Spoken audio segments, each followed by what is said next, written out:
Good morning. So today we're going to talk about the future of mining. And just by introduction, let's get the slide going here. My name is Mathew Roszak. I'm co-founder and chairman of Bloq. We're a blockchain technology company. And it's great to be in Singapore. I first learned about crypto and Bitcoin here in Singapore in 2011. So this city and being here is very special to me. And what a great production CoinMarketcap has done. I want to thank Brandon and Spencer and Caroline and Jared for putting this amazing gathering together. So Bloq goes to market in two different ways. We build software through Bloq Enterprise, and so we build a Bitcoin wallet for one of the largest asset managers in the world. We build nodes, index data, a lot of the infrastructure for tokenized networks. And doing that at scale is really important because a lot of developers today that are building wallets or exchanges or protocols are spending time on certain infrastructure they could use elsewhere. And so we're trying to build this multi-blockchain, kind of the Twilio of blockchain approach to make it easier for developers to build and scale. On the other side of Bloq, we have Bloq Labs. And in Bloq Labs, we build new tokenized networks and applications. Last year, we launched Metronome, a new cryptocurrency. Earlier this year, we launched VeriBloq, which uses Bitcoin security as a service. And this year, we actually announced Titan at the Binance conference here in Singapore, coming out of Stealth earlier this year. And you'll learn a little bit more about Titan here momentarily. And mining has come a long way, but we have a really long way to go. And it started as a hobby. People were ROIing their miners in days and weeks. Those days are over. It's a lot more of an industry today. A lot of industrial miners. You have public companies that are mining. You have companies that are filed to go public, like Bitmain and Canaan. So this industry of mining is starting to get more and more professionalized. And in the future state, it's going to be less about just the brute force of mining and getting rigs and a facility and cheaper power. The real opportunity and the real vision there is this infrastructure that underpins a lot of what we're doing and building today in crypto and certainly in the future. An interesting kind of complexion of crypto and specifically Bitcoin is its ability to be the security root. You know, we always talk about what is Bitcoin. Well, it's a store of value. Put Lightning on it and its payments. Put RSK on it. It's got some smart contracting functionality. And so you have this, you know, over the recent past, this remaximalization to Bitcoin.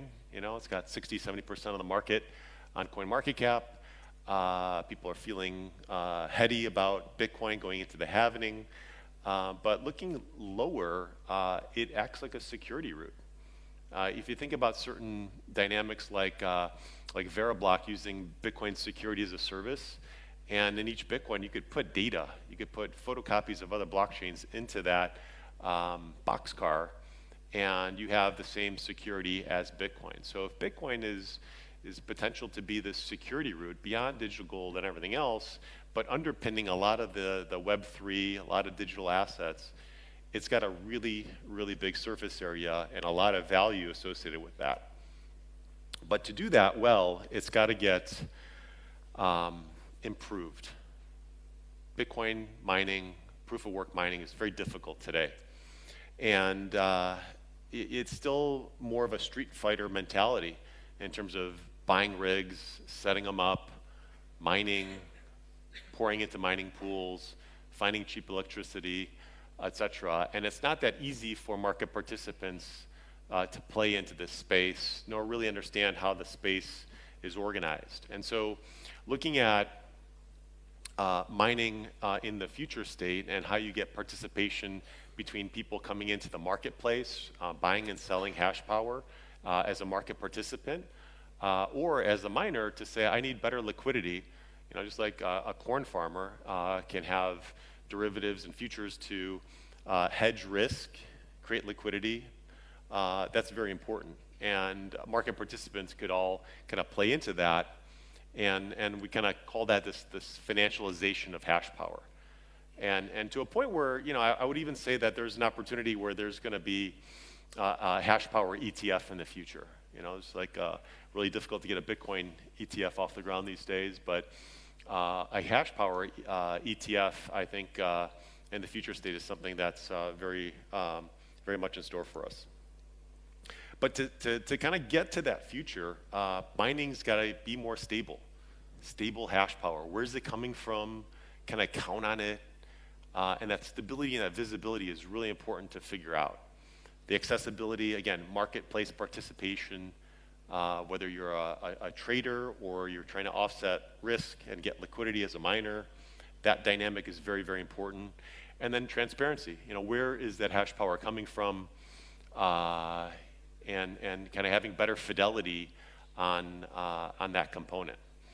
And so at Bloq Labs, we've been thinking about this for quite some time. And the team at Bloq has got some awesome mining DNA. My co-founder, Jeff Garzik, built the first GPU miner, built one of the first mining pools. The CEO of Titan, who I'm just about to introduce, Ryan Condron. I met him 3 years ago, and he and his partner built some of the algorithms for coin wars, rig wars, pool wars. These were places where you would get data to point your miner to the most efficient pool, or how to get and mine the most coin that you were trying to do with your miner. And so you'd wake up in the morning and tune your miner towards the algorithms that they built. And the CTO of Titan was one of the Monero core developers and dealt with a lot of the ASIC wars and has a lot of institutional knowledge on that front. And the potential for Titan to make mining more transparent, more accessible, is I think a very important endeavor. A lot of miners today are not super organized. They kind of look at their power bill, and they look at their Bitcoin balance, and they kind of see if they're making money or not. And that's not a great way to scale going forward. So the sophistication of mining, everything that you do to be a profitable miner today, the granularity is getting much more sophisticated. And so we want to help miners do that. We want to expand the surface area of participation, and that's why we built Titan. So without further ado, I'm going to introduce Ryan Condron, the CEO of Titan. Thanks, man. I got this. Hey guys, I get the fun opportunity now to introduce to you Titan, the vision that I've had for the mining space for a long time, and unfortunately I'm the only thing that stands between you and lunch right now, so I'll be brief. So I got into the mining space in 2012. My buddy Kyle came to me and told me about this crazy thing called Bitcoin. And just like the majority of people in the space, I was very skeptical at first. But then I started to study and learn about it. I started going on Bitcoin Talk and reading in the forums, started reading through the code repository and seeing how it actually worked. And that's when I realized just how amazing this was, how I could do this thing called mining, and I could actually be involved in this future of currency. And then as time goes on, we've seen that it's not just the future of currency, but we're now in the future of data security, the future of identity, the future of banking, and the future of the very internet. So it's a really fascinating time to be in the space. We're still very, very early. And now I have a distinct opportunity here to try to explain to you what I see the vision of mining to be in the future. But before I get into the future of mining, I want to step back a little bit. I want to go back about 100 years, actually. So if I take a step back to about 1919, and you came with me, and I pointed to an automobile, and now the car has been around for about 30 years at this point. And I try to explain to you what the automobile and the infrastructure is going to look like in 100 years. Like, could you even fathom that? Would you even believe me when I tried to explain to you what traffic would look like in LA during rush hour? You would think I was absolutely nuts if I tried to explain to you what infrastructure and distribution and car insurance and speed traps and speeding tickets and road rage and self-driving cars and Uber. You wouldn't believe me. And what if I pointed to an airplane? In 1919, the airplane had only been around for about 15 years, right? And I tried to explain to you what the future of airline travel is going to look like. I don't think you would believe me. You'd probably think I was absolutely insane if I tried to explain to you what an airport would look like, what security looked like, what it was like to wait in line as I watched my flight take off at an airport because I was stuck in security. The future of an industry is really hard to envision, but I think there's some key things that we can agree on and what it's going to look like. At Titan, we aren't just about making mines work better in the facilities, but we're really focused on making mining as an industry work better. And we really think we can achieve this through three key main areas, and that is stability, accessibility, and transparency. So first of all, stability. Quick story. So I read a lot of random things, and I was actually reading a survival guide for the Amazon rainforest. For whatever reason, I came across a survival guide on how to survive an anaconda attack. I'm going to go back one. How to survive an anaconda attack. Now, it was 5 easy steps. Step 1 was you hold very still. Step 2 is you let the anaconda start swallowing you, because the anaconda, if you don't know, is one of the world's largest snakes, and it can actually swallow a very large animal whole. Okay, it unhinges its jaws and starts swallowing it. So how to survive an anaconda attack was you hold very still. Step 2 is you let it start swallowing you by the legs. Step 3, it's going to get up to your waist. Step 4, it's going to get up to your torso. Step 5, you take your knife, you plunge it up through the anaconda, you rip it up towards your neck, and then you now survive an anaconda attack because you have released yourself. Step 6 was make sure you have a knife and make sure it was very sharp. And I was like, wait a minute, this is out of order. Step 6 should have been step 1, make sure I have a knife and make sure it's very sharp, until I realized I'm being swallowed by an anaconda. Unfortunately, in the mining space, we're essentially doing things out of order. Step 1, get a magic little toaster that will make you lots of money. Step 2, find cheap power. Step 3, get as much of these magic little toasters and cram them into a warehouse somewhere in the world. Step 4, try to hire staff to keep these magic little toasters online. Step 5, user management software to automate the process to make your life easier. Step 6, make sure you have good management software and your hash rate is stable so you don't go bankrupt. Something's out of order. So what we're focused on in Titan is 3 steps, and first is stability, where we're actually making really good management software. I've been in the space since 2012. There are better software products out there now, but they're still not amazing. So our first step is to make good software. Our second step is to make a good marketplace, and that's for buying and selling hashing power and providing accessibility. Step 3 is the Titan network. So it's taking this whole ecosystem and moving it into a decentralized layer, and that's actually the most exciting part for me in this whole thing, and we'll get there in a second. So phase 1, the software. I want to make mining as easy as possible, and that's our vision with Titan. So literally, our goal is you install the Titan software, and we take care of everything from there. So we turn your network into a plug-and-play environment. The moment you plug in one of your devices, we discover the device, we log into the device, we configure it, we secure it, and we start routing the hash power. From there, we start running benchmark tests. We optimize the device so it's as efficient as possible. We start doing clocking and fan speed controls, and the entire time we're monitoring the device and pulling real-time statistics. And this is all automated, and all you had to do was plug in the device. Now you can actually interact with tens of thousands of devices in your facility, all in a very user-friendly interface, and pull real-time reporting. Now there's a lot of other features, but that's just a general overview of what I think easy mining should look like at any scale. Install the software, we take care of the rest, and provide stability in the ecosystem. So step one, have good management software, make sure your hash rate is stable. Second phase in the future of mining, I believe, is accessibility. So there's a lot of people that want to get into the space. Believe it or not, we have networks that are distributed, decentralized, and trustless, right? That was the entire vision of cryptocurrency, Satoshi's white paper, proof of work. Distributed, decentralized, trustless. But what do we see with mining? Now, we see distributed mining. We have, wherever there's cheap power and favorable government regulation, we see mining facilities popping up all over the world. So we have distributed mining.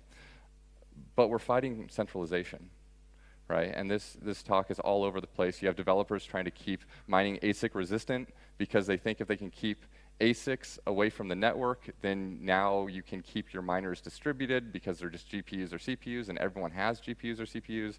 Therefore, distribution can equal decentralization.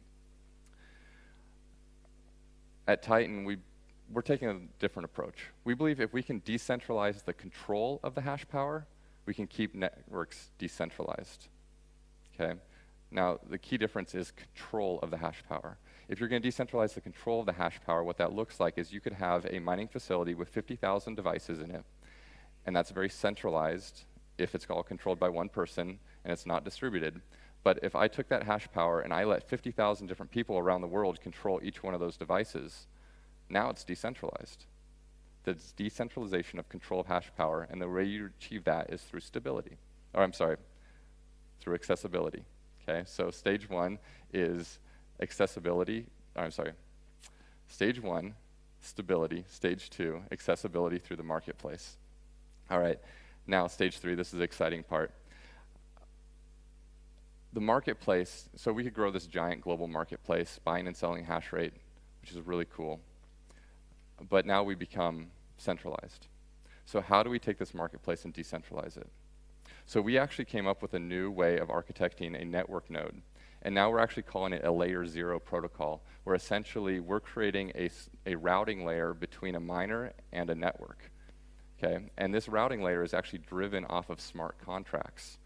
So we're actually going to take our marketplace and we're going to move it into a series of decentralized smart contracts, which is called the Titan network. Okay? Now, we create a cryptographic proof around hash power, and once we do that, we can do some really cool stuff, because now we can provably show that hash power has not only been supplied, but it's been delivered in a decentralized, trustless, distributed system. Okay, mining can be way more than just burn electricity, get coins, because in reality, we're translating electricity to hash power. So this is the mindset we need to have, that we are not burning electricity as much as we're translating it to hash power. Electricity is a very local, load-driven product. Hash power is a global product that can take any amount of load. So we believe that the future of mining is the financialization of hash power, treating hash power as a direct derivative of electricity. So now we can do really cool things. We can create NFTs around devices where the moment you control an NFT on the Titan network, you actually control and own that device's hash power. You can create cloud mining contracts in a decentralized marketplace. You can actually create futures and options and financial products all around hash power in a peer-to-peer global decentralized system. The financialization of hash power is what we think is the future of mining, is the future of the power industry, and this is what we're working towards with Titan.